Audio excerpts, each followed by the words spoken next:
घुगुस पोलिसांची मोठी कारवाई। गोवंश वाहतूक करणारे तिघे अटकेत, 13 जनावरांची सुटका।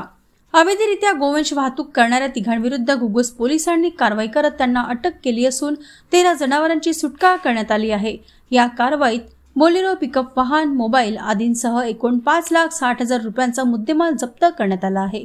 पोलिसांना मिळालेल्या गुप्त माहितीनुसार पिपरी धानोरा मार्गावर नाकाबंदी करण्यात आली। त्यावेळी MH49 AT 0360 क्रमांकाच्या पिकअप मधून 13 गायी कत्तलीसाठी नेत असल्याचे आढळले।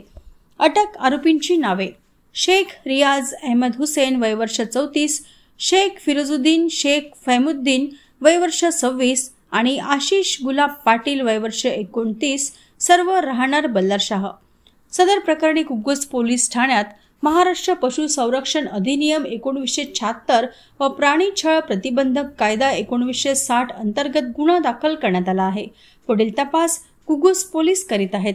ही कारवाई पोलीस अधीक्षक श्री मुमक्का सुदर्शन यांच्या मार्गदर्शनाखाली पोलीस निरीक्षक प्रकाश राऊत यांच्या नेतृत्वात करण्यात आली।